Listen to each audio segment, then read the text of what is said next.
बिस्मिल्लाहिर्रहमानिर्रहीम। Dear students, welcome to excellence online education. Biology की class में खुशामदीद। बायोलॉजी में हम चैप्टर 11 के रिस्पायरेशन के टॉपिक को डिस्कस कर रहे थे। अब तक हमने पढ़ा कि रिस्पायरेशन यानी सेलुलर रिस्पायरेशन क्या होता है। ब्रेकिंग डाउन ऑफ ग्लूकोज या breaking down of food molecules to release energy is called respiration. फिर हमने ये देखा कि जो रिस्पायरेशन होती है उसकी दो टाइप्स होती हैं। पहली टाइप को आप कहते हो एरोबिक रिस्पायरेशन, जिसमें फ्री ऑक्सीजन इन्वॉल्व होती है। फ्री ऑक्सीजन होगी और फ्री ऑक्सीजन जो है फिर वो क्या करेगी, ग्लूकोज में से हाइड्रोजन निकाल के ग्लूकोज को तोड़ देगी, जिससे एनर्जी प्रोड्यूस हो जाएगी। जबकि एनाएरोबिक रिस्पायरेशन क्या होती है, ऐसी रिस्पायरेशन जिसमें फ्री ऑक्सीजन इन्वॉल्व नहीं होती। ग्लूकोज जो है वो खाली इंजाइम्स की मदद से टूट जाता है, कोई ऑक्सीजन की इन्वॉल्व नहीं होती है, इसमें फ्री ऑक्सीजन नहीं आती, उसको आप एरोबिक रिस्पायरेशन कहते हो। फिर एनाएरोबिक रिस्पायरेशन की फिर हमने दो टाइप्स पढ़ी। एक कहलाती है अल्कोहलिक फर्मेंटेशन, एक कहलाती है लैक्टिक एसिड। अल्कोहलिक में ग्लूकोज ब्रेक डाउन होगा और इथाइल अल्कोहल बनता है, जबकि लैक्टिक एसिड में ग्लूकोज ब्रेक डाउन होगा और लैक्टिक एसिड तैयार होता है। अब हमने इसका मैकेनिज्म देखना है। जिस तरह हमने देखा था कि फोटोसिंथेसिस क्या होता है, फिर हमने देखा था फोटोसिंथेसिस कैसे होता है। तो अब हम वही कर रहे हैं। हमने पहले पढ़ा रिस्पायरेशन क्या होता है, एरोबिक रिस्पायरेशन क्या होता है। टू बी स्पेसिफिक बात करें तो अभी हम सिर्फ एरोबिक की बात कर रहे हैं।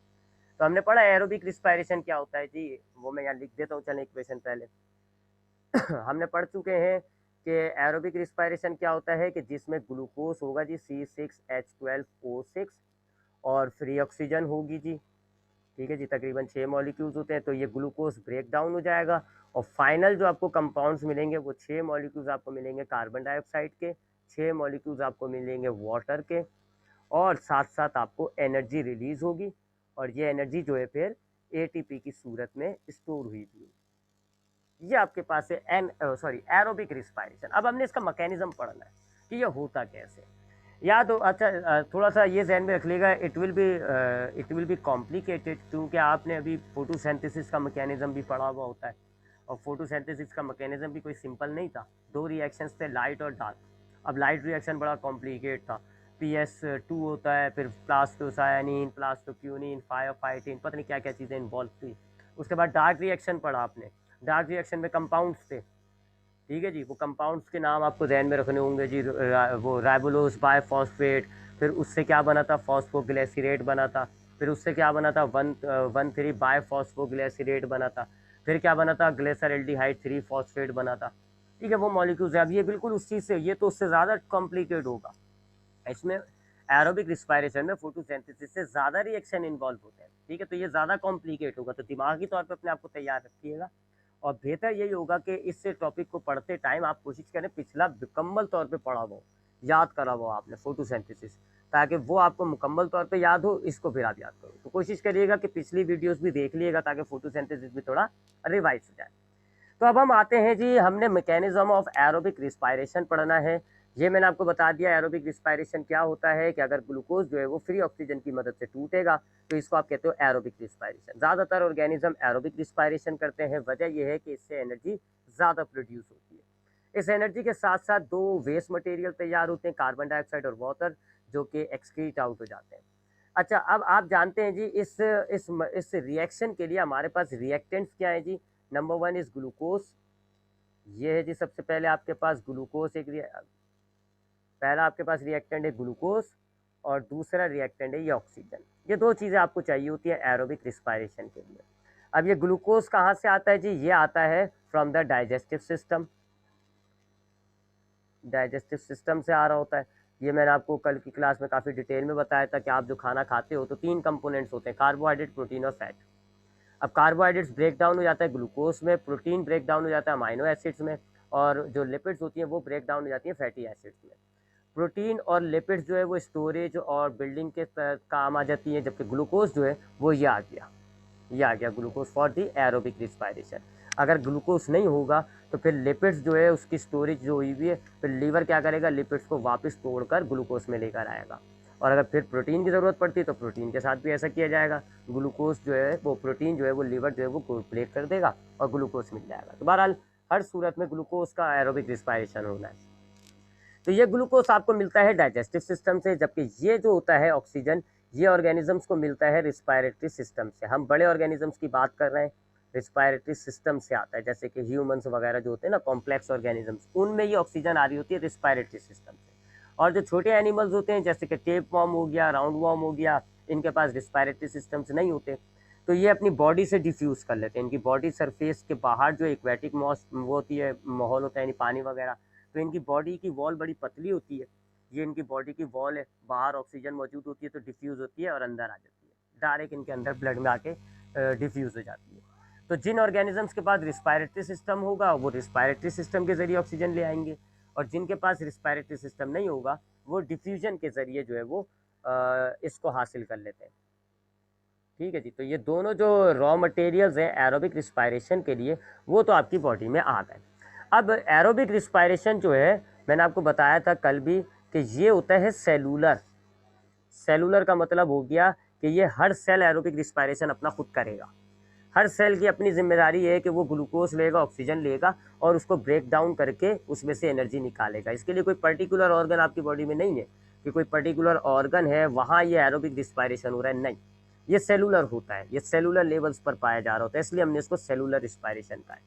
लिहाजा ये जो दो आपके पास रॉ मटेरियल्स आए हैं, one from the digestive system and the other one is from the respiratory system. अब ये क्या होगा जी, ये आपके ब्लड में डिजोल्व हो जाती हैं चीज़ें, आपके ब्लड में डिजोल्व हो जाएंगी, और फिर ब्लड जो है आपको पता है ब्लड आपका एक सर्कुलेटरी सिस्टम आपके पास मौजूद है, दिल और खून और वेन्स का।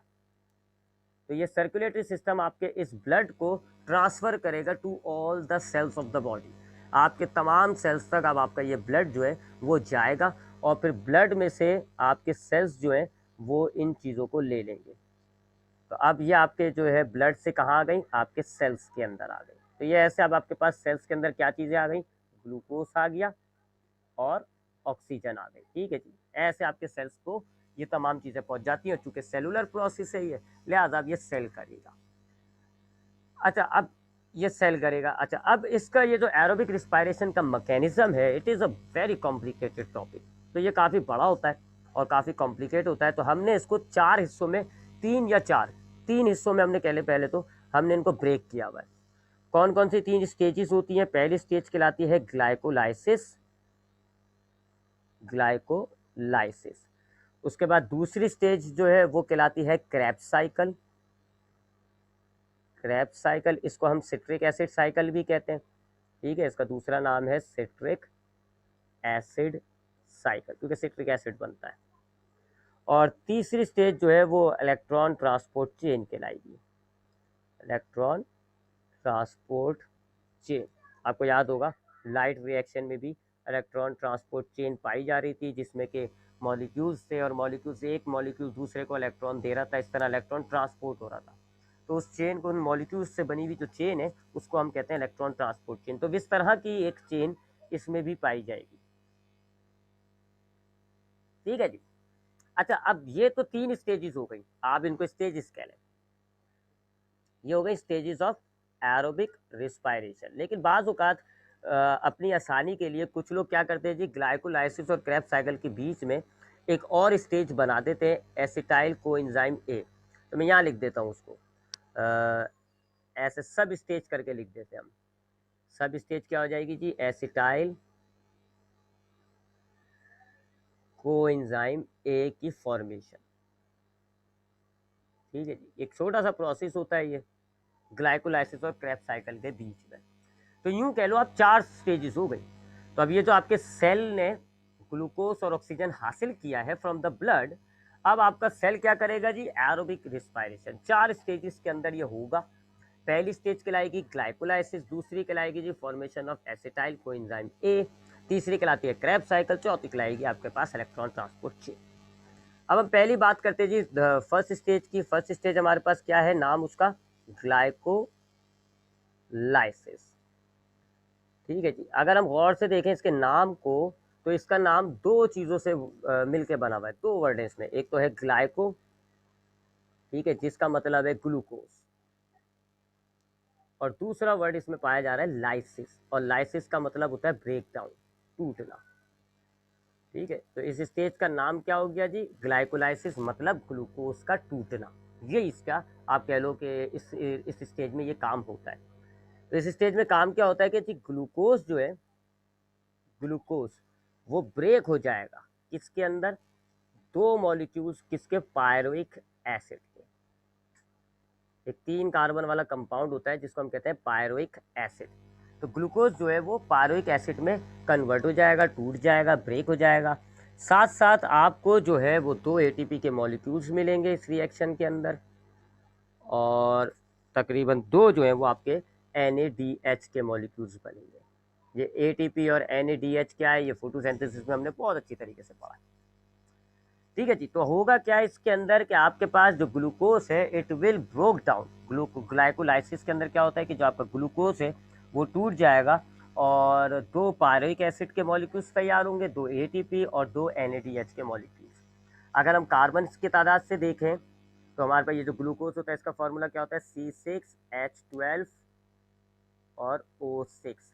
जबकि ये जो पायरिक एसिड है ये 3 कार्बन वाला कंपाउंड होता है, इसका फॉर्मूला होता है C3H4O3।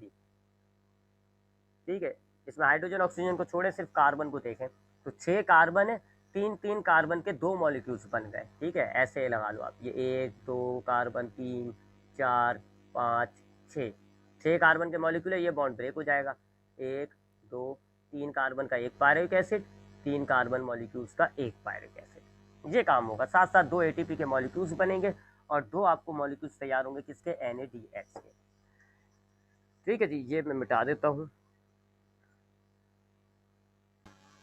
ठीक है जी। तो ग्लाइकोलाइसिस में क्या होगा, जो ग्लूकोज आया है ना सेल के अंदर, ऑक्सीजन के साथ साथ आपने देखा ग्लूकोज आया, तो ये जो ग्लूकोज है ये ब्रेक डाउन हो जाएगा, टूट जाएगा और 2 मॉलिक्यूल्स में कन्वर्ट हो जाएगा, 3 कार्बन वाले। कौन सा मॉलिक्यूल है वो, पायरुविक एसिड। साथ साथ आपको कुछ ATP और कुछ NADH के मॉलिक्यूल्स तैयार हो जाएंगे। एक बात तो ये हो गई।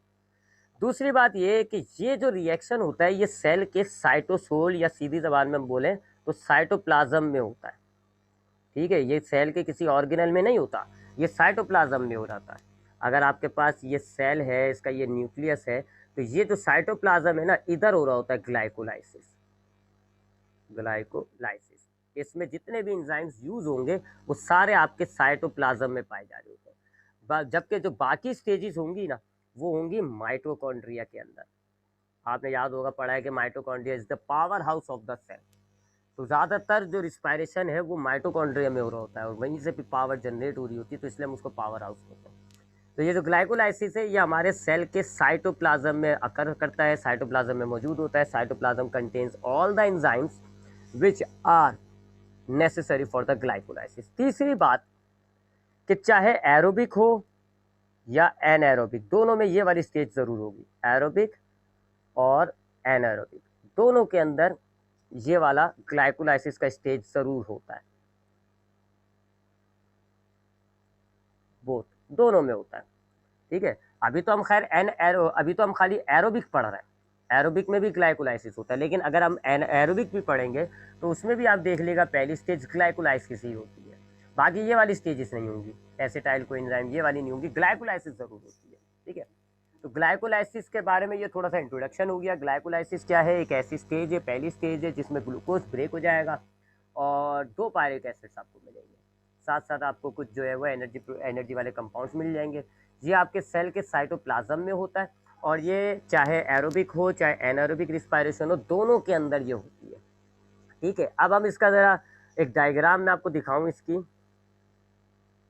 इस डायग्राम से समझेंगे हम इसको तो बेहतर है, क्योंकि रिएक्शंस तो मैं लिख लिख के मर जाऊंगा।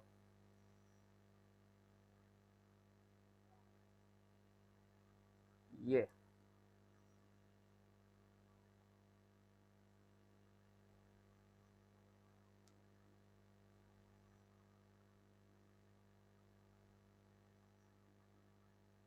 हाँ, ये डायग्राम। ठीक है जी, ये डायग्राम है जी, इसके अंदर हमने जो है ग्लाइकोलाइसिस देखनी है।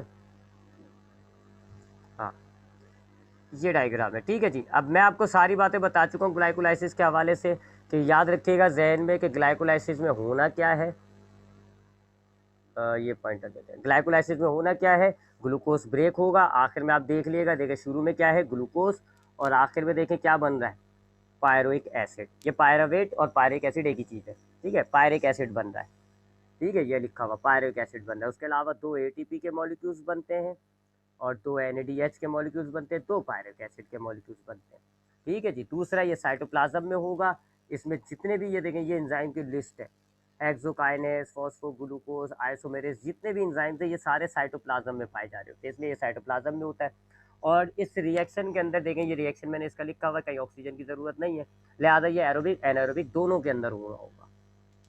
अब इसमें होता क्या है जी, सबसे पहले देखिएगा ये ग्लूकोज का मॉलिक्यूल होता है, 6 कार्बन का मॉलिक्यूल होता है, इसके साथ एक फॉस्फेट का मॉलिक्यूल लग जाएगा। ठीक है, अब ये होगा क्या, ये 6 कार्बन का मॉलिक्यूल, यहाँ में मॉलिक्यूलर स्ट्रक्चर नहीं देखना है इसका। ठीक है, तो मॉलिक्यूलर स्ट्रक्चर को दिखाकर मैं कॉम्प्लिकेट नहीं करूंगा इस रिएक्शन को। सबसे पहले ये ग्लूकोज का मॉलिक्यूल होता है आपके पास साइटोप्लाज्म में। अब एक ATP का मॉलिक्यूल आएगा और वो टूट जाएगा। आप जानते हैं कि जब ATP का मॉलिक्यूल ब्रेक होता है तो आपको ADP मिलता है और एक फॉस्फेट मिलता है, थोड़ी सी एनर्जी रिलीज हो जाती है, जो इतने में एनर्जी स्टोर हुई भी होगी तो वो एनर्जी रिलीज हो जाती है। तो अब ये जो फॉस्फेट निकला, अब ये देखें ये ATP का मॉलिक्यूल है, ये आके ब्रेक हो गया और ADP बना और ये ATP ऐसे बाहर। अब ये जो फॉस्फेट बना है ना, ये फॉस्फेट इस ग्लूकोज के साथ मिल जाएगा, यहाँ फॉस्फेट भी तैयार हुआ होगा, ये फॉस्फेट इस ग्लूकोज के साथ कंबाइन हो जाएगा और ये बनेगा ग्लूकोज 6 फॉस्फेट। ठीक है, एक हाइड्रोजन निकल जाएगा और उस हाइड्रोजन की जगह फॉस्फेट लग जाएगा। तो ये ग्लूकोज का ही मॉलिक्यूल होता है, बस एक हाइड्रोजन की जगह फॉस्फेट लगा हुआ होता है। तो सबसे पहला रिएक्शन ये हुआ कि ATP का मॉलिक्यूल आया, उसने जो है ब्रेक करके अपने आप को एक फॉस्फेट निकाल के दे दिया और वो फॉस्फेट जो है वो कंबाइन हो गया किसके साथ, ग्लूकोज के साथ। क्या मिला आपको, ग्लूकोज 6 फॉस्फेट। ठीक है, इस रिएक्शन में जो एंजाइम लगता है वो ये वाला है जी, हेक्सोकाइनेसिस। हेक्सोकाइनेस नाम का एंजाइम इस रिएक्शन में इन्वॉल्व होता है। उसके बाद सेकेंड रिएक्शन क्या होता है कि ये जो ग्लूकोज 6 फॉस्फेट है ये अपने आप को कन्वर्ट करेगा फ्रक्टोज 6 फॉस्फेट पे। ये दोनों याद रखिएगा, इनका मॉलिक्यूलर फॉर्मूला सेम होता है, सिर्फ इनकी अरेंजमेंट डिफरेंट होती है। यानी ये जो ग्लूकोज 6 फॉस्फेट है ये भी क्या है जी, C6H11O6 और एक फॉस्फेट, जबकि फ्रक्टोज भी यही है, C6H11O6 और एक फॉस्फेट, बस इनकी तरतीब आगे पीछे होती है। ठीक है, अब जैसे कि मिसाल के तौर पे ये कार्बन है जी, 6 कार्बन। ठीक है जी, अब मिसाल के तौर पे यहाँ फॉस्फेट है, यहाँ ऑक्सीजन लगा हुआ है डबल बॉन्ड फॉर एग्जांपल, यहाँ हाइड्रोजन है। ठीक है, अब आप इसकी तरतीब आगे पीछे कर दें, इसको यहाँ ले आए, इसको यहाँ ले आए, तो ये कहलाता है आइसोमेराइजेशन। आप सेकेंड ईयर में पढ़ोगे। तो मॉलिक्यूल का फॉर्मूला वही रहता है, सिर्फ आप उसकी जगह आगे पीछे कर देते हैं, उनकी अरेंजमेंट को चेंज कर देते हैं, तो ये दूसरा कंपाउंड बन जाता है। तो ये आइसोमेराइजेशन कहलाता है। तो यहाँ यही हुआ जी। तो अब दूसरा रिएक्शन जो है वो क्या होता है जी, कि ग्लूकोज 6 फॉस्फेट जो है वो एक एंजाइम होता है, फॉस्फोग्लूकोज आइसोमरेज, ये वाला एंजाइम। इस एंजाइम की मदद से इसके अंदर के जो अरेंजमेंट होती है, मॉलिक्यूल्स की, एटम्स की अरेंजमेंट होती है, वो आगे पीछे हो जाती है और ये कन्वर्ट होकर एक नया कंपाउंड बन जाता है जिसको आप कहते हो फ्रक्टोज 6 फॉस्फेट। ठीक है, तो सबसे पहले क्या हुआ, ग्लूकोज कन्वर्ट हुआ ग्लूकोज 6 फॉस्फेट में, फिर क्या हुआ, ग्लूकोज 6 फॉस्फेट ने अपने एटम्स को आगे पीछे करके कन्वर्ट कर दिया अपने आप को किसमें, फ्रक्टोज 6 फॉस्फेट में। अब अगला रिएक्शन क्या होगा, फ्रक्टोज 6 फॉस्फेट के अंदर एक और फॉस्फेट ऐड होगा, एक और फॉस्फेट ऐड होगा, कैसे, वही ATP। ATP का मॉलिक्यूल आएगा, ब्रेक कर जाएगा और ADP और साथ साथ एक फॉस्फेट निकलेगा। ये फॉस्फेट जो है अब फ्रक्टोज 6 फॉस्फेट के साथ जाके लग जाएगा। ठीक है, तो नेक्स्ट रिएक्शन क्या होगा, फ्रक्टोज 6 फॉस्फेट के साथ एक और फॉस्फेट लगेगा और अब ये क्या तैयार हो जाएगा, फ्रक्टोज 16 बायफॉस्फेट। यहाँ बाय नहीं लिखा हुआ, ठीक है, बाय लिख देंगे, फ्रक्टोज 16 बायफॉस्फेट। ठीक है जी, इस रिएक्शन के लिए जो एंजाइम होता है वो ये है जी, फॉस्फोफ्रक्टोकाइनेस 1। ठीक है जी, 3 रिएक्शन हो गए। पहला रिएक्शन ये हो गया, ग्लूकोज से ग्लूकोज 6 फॉस्फेट। दूसरा रिएक्शन क्या हो गया, ग्लूकोज 6 फॉस्फेट से फ्रक्टोज 6 फॉस्फेट। और फिर तीसरा रिएक्शन क्या हो गया, फ्रक्टोज 6 फॉस्फेट से बन गया फ्रक्टोज 16 बायफॉस्फेट। ठीक है जी, आई होप यहाँ तक तो बात क्लियर होगी। आगे बढ़ते हैं। अब ये जो फ्रक्टोज 16 बायफॉस्फेट है ये कंपाउंड अब टूट जाएगा, 2 हिस्सों में ब्रेक हो जाएगा। याद रखिएगा, फ्रक्टोज से इसका मतलब है 6 कार्बन है, बायफॉस्फेट का मतलब है इसमें 2 फॉस्फेट है। अब ये ब्रेक होगा, ब्रेक होके ये 2 कंपाउंड्स में कन्वर्ट होगा। एक कंपाउंड का नाम है डाईहाइड्रोऑक्सी एसीटोन फॉस्फेट और एक है वही वाला ग्लेसर एल्डिहाइड 3 फॉस्फेट जो फोटोसिंथेसिस में भी बनता है। ठीक है, अब इसको अगर हम वैसे देखें तो ये जो कार्बन, ये जो फ्रक्टोज 16 बायफॉस्फेट है जिसमें 6 कार्बन 2 फॉस्फेट है, तो ये 2 कंपाउंड्स में ब्रेक हो जाएगा। एक होगा 3 कार्बन और 1 फॉस्फेट वाला, इसी तरह दूसरा भी 3 कार्बन 1 फॉस्फेट वाला। बस उनकी अरेंजमेंट की वजह से उसके नाम में फ़र्क है, ठीक है, अरेंजमेंट का फ़र्क है, जिस वजह से ये दोनों में फ़र्क आ रहा है। तो अब आपका ये जो फ्रक्टोज 1,6 बायफॉस्फेट है, अब ये टूट कर 2 कंपाउंड्स में कन्वर्ट हो जाएगा। एक कहलाएगा डाईहाइड्रो ऑक्सी एसीटोन फॉस्फेट और दूसरा कहलाएगा ग्लेसर एल्डिहाइड 3 फॉस्फेट। अच्छा, अब ये जो डाईहाइड्रो ऑक्सी एसीटोन फॉस्फेट है, ये अपनी अरेंजमेंट को सही करेगा। अपने पास जो इसने एटम्स को आगे पीछे कर रखा है, मैंने तो कह लगा ये दोनों तकरीबन सेम है, सिर्फ इनमें मॉलिक्यूलर अरेंजमेंट में फ़र्क है। तो ये अपने आप को वापस कन्वर्ट कर देगा किसमें, ग्लेसर एल्डिहाइड 3 फॉस्फेट में। यानी ये वाला जो कंपाउंड है ये वापस इसमें कन्वर्ट हो जाएगा, तो ये 2 हो जाएंगे। ये कितने हो जाएंगे, 2। ठीक है, यहाँ तक आई होप क्लियर है। कोई सवाल है तो पूछ सकते हो आप, माइक खुले में। तो दोबारा देखें, अगर हम यहाँ तक ग्लूकोज से तैयार हुआ ग्लूकोज 6 फॉस्फेट, पॉइंटर नहीं मिल रहा, ग्लूकोज से तैयार हुआ ग्लूकोज 6 फॉस्फेट, ग्लूकोज 6 फॉस्फेट से तैयार हुआ फ्रक्टोज 6 फॉस्फेट, फ्रक्टोज से 6 फॉस्फेट में एक और फॉस्फेट लगा, ये तैयार हो गया फ्रक्टोज 1,6 बायफॉस्फेट। अब फ्रक्टोज 1,6 बायफॉस्फेट 2 मॉलिक्यूल्स में टूट गया, पहला डाईहाइड्रो ऑक्सी एसीटोन फॉस्फेट और दूसरा ग्लेसर एल्डिहाइड 3 फॉस्फेट। अब ये जो डाईहाइड्रो ऑक्सी एसीटोन है, ये एक और एंजाइम्स होगा, ये वाला ट्राइसोफॉस्फेट आइसोमेरेज, इसकी मदद से ये इसमें कन्वर्ट हो जाएगा ग्लेसर एल्डिहाइड 3 फॉस्फेट। तो एक पहले से था, एक ये बन गया, तो ये 2 हो गए। ठीक है जी, अब आपके पास 2 मॉलिक्यूल्स कौन कौन से हैं, ग्लेसर एल्डिहाइड 3 फॉस्फेट के हैं 2 मॉलिक्यूल्स। अब ये फोटोसिंथेसिस वाले का उल्टा चल रहा है। अब ये जो ग्लेसर एल्डिहाइड 3 फॉस्फेट है, ये क्या करेगा जी, अब ये अपने अंदर एक और फॉस्फेट लगाएगा और एक हाइड्रोजन निकाल देगा। एक फॉस्फेट लगाएगा, एक ऐड करेगा फॉस्फेट को और एक रिमूव करेगा हाइड्रोजन को। जाहिर बात है हाइड्रोजन होगा, जैसे कि ये कार्बन है, इसके साथ ये हाइड्रोजन लगा हुआ है, तो इस हाइड्रोजन को निकाल देगा और इसकी जगह फॉस्फेट लगा देगा। तो हाइड्रोजन रिलीज हो रहा है, फॉस्फेट ऐड हो रहा है। अब फॉस्फेट कहाँ से आएगा, वही एटीपी टूटेगा और ये हाइड्रोजन कहाँ जाएगा, ये NADP लग जाएगा, NADP के साथ NADH, तो यहाँ पे NADH बनता है। ठीक है, तो NAD आएगा और उसके साथ ये हाइड्रोजन लग जाएगा, तो NADPH लग जाएगा, NADH। ठीक है, तो यहाँ पर NADH फॉर्मेशन होती है। अच्छा, अब ग्लेसर एल्डिहाइड 3 फॉस्फेट के साथ क्या हुआ जी, उसने अपने अंदर से एक फॉस्फेट ऐड कर दिया, हाइड्रोजन निकाल दिया। अब ये तैयार हो गया जी 1,3 बायफॉस्फोग्लिसरेट, 1,3 बायफॉस्फोग्लिसरेट। ये डार्क रिएक्शन में भी आया था कंपाउंड, याद होगा आपको। ठीक है, फॉस्फोग्लिसरेट से बना था 1,3 बायफॉस्फोग्लिसरेट। तब ये ग्लेसर एल्डिहाइड 3 फॉस्फेट कन्वर्ट हो गया किसमें, 1,3 बायफॉस्फोग्लिसरेट में। अब ये क्या करेगा, अपने अंदर से एक फॉस्फेट निकाल देगा, रिमूव करेगा ये अपने अंदर से एक फॉस्फेट। अब वो जो एक फॉस्फेट है वो कंबाइन होगा किसके साथ, ADP के साथ, और अब ये तैयार होगा आपके पास ATP के 2 मॉलिक्यूल्स। ठीक है, ATP तैयार होगा यहाँ पे। आपके पास ये जो था बायफॉस्फोग्लिसरेट, एक फॉस्फेट निकल गया, तो अब ये क्या बन गया, 3 फॉस्फोग्लिसरेट, इसमें खाली एक फॉस्फेट है। अब उसके बाद ये तो रिएक्शन रिपीट हो गया। हाँ, ये रिएक्शन छोड़ दें, ये वाला रिएक्शन छोड़ दें आप, ये वाला रिएक्शन छोड़ दें, खामखा याद गया। अब ये जो 3 फॉस्फोग्लिसरेट है, ये क्या करेगा जी, अपने अंदर से ये मजीद एक फॉस्फेट निकाल देगा, जो एक वाहिद फॉस्फेट रह गया ना, उस फॉस्फेट को भी निकाल देगा, रिमूव करेगा अपने अंदर से फॉस्फेट। अब वो फॉस्फेट जो है वही ATP गेन कर लेगा और तैयार हो जाएगी ATP। और अब ये जब फॉस्फेट निकालेगा तो ये बन जाएगा फॉस्फोइनोल पायरुवेट। ये एक और नया कंपाउंड बन जाएगा, क्या नाम है उसका, फॉस्फोइनोल पायरुवेट। और आखिर में फिर फॉस्फोइनोल पायरुवेट जो है वो मजीद ATP निकाल के अपने आप को कन्वर्ट कर देगा पायरुवेट एसिड में। तो काफ़ी कॉम्प्लिकेटेड चेन है, मैं दोबारा रिपीट करूँगा, ज़रा गौर से देखिएगा, लेकिन मैंने डायग्राम गंदी कर दी, मैं ज़रा डायग्राम को सही करता हूँ, उसके बाद फिर मैं दोबारा रिपीट करूँगा।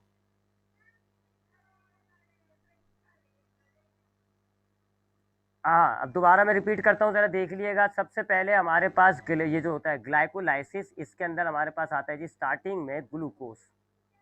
ठीक है, स्टार्टिंग में ग्लूकोज। चले इसको डायग्राम को रिपीट नहीं करने के बजाय हम एक काम करते हैं, नीचे बनाते हैं। सबसे पहले हमारे पास क्या होता है जी, ग्लूकोज होता है। एंजाइम्स को मैं मेंशन नहीं करूँगा, एंजाइम्स आपके पास ऊपर लिखे हुए। सबसे पहले हमारे पास ग्लूकोज होता है, ये क्या होगा जी, कन्वर्ट होगा, इसके अंदर फॉस्फेट ऐड होगा फ्रॉम द ATP। ठीक है, वही ATP आएगा, टूटेगा और ADP में कन्वर्ट हो जाएगा और फॉस्फेट आ गया। और ये फॉस्फेट जो है अब ये आपके साथ ग्लूकोज के साथ लग जाएगा और क्या बन जाएगा, ग्लूकोज 6 फॉस्फेट, ग्लूकोज 6 फॉस्फेट। ठीक है जी, ये पहला रिएक्शन होता है, ग्लूकोज 6 फॉस्फेट।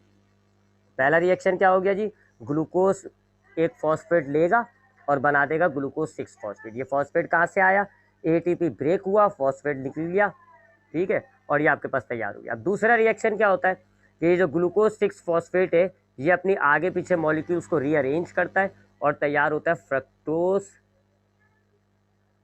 6 फॉस्फेट। ठीक है जी, ये तैयार हो जाता है फ्रक्टोज 6 फॉस्फेट। फिर क्या होता है, फ्रक्टोज 6 फॉस्फेट जो है ये अपने अंदर एक और फॉस्फेट को ऐड करेगा, ये ऐड करेगा एक और फॉस्फेट। कैसे, वही ATP आएगा, ब्रेक हो जाएगा और ADP में कन्वर्ट होकर बाहर चला जाएगा, फॉस्फेट मिल गया। और ये फॉस्फेट जो है अब फ्रक्टोज 6 फॉस्फेट के साथ लगेगा, क्या बन जाएगा, फ्रक्टोज 1,6 बायफॉस्फेट, ये तैयार हो जाएगा। अब उसके बाद ये फ्रक्टोज 1,6 बायफॉस्फेट ये दो कंपाउंड्स में टूटेगा। पहला कंपाउंड होगा फॉस्फोग्लेसर एल्डिहाइड, वही ग्लेसर एल्डिहाइड 3 फॉस्फेट, कहाँ लिखूँ, यहाँ लिखते हैं। पहला होगा ग्लेसर एल्डिहाइड 3 फॉस्फेट, एक तो ये वाला कंपाउंड होगा जी ग्लेसर एल्डिहाइड 3 फॉस्फेट, और दूसरा कौन सा होगा, dihydroxyacetone phosphate, ये दो कंपाउंड बनेंगे। तो ये फ्रक्टोज 1,6 बायफॉस्फेट है, it will break into 2 compounds, पहला ग्लेसर एल्डिहाइड 3 फॉस्फेट, दूसरा dihydroxyacetone phosphate.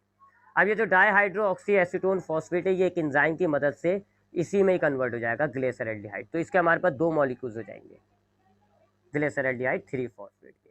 अब ये जो ग्लेसर एल्डिहाइड 3 फॉस्फेट है, ग्लेसर एल्डिहाइड 3 फॉस्फेट, ये वाला जो मॉलिक्यूल है ग्लेसर एल्डिहाइड 3 फॉस्फेट, ये अपने अंदर एक और जो है वो फॉस्फेट ऐड करेगा। ठीक है जी, एक फॉस्फेट ऐड करेगा और ये बन जाएगा 1,3 बायफॉस्फोग्लिसरेट, 1,3 बायफॉस्फोग्लिसरेट।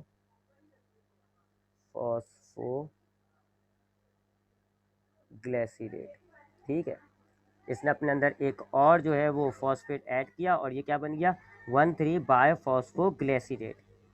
अब उसके बाद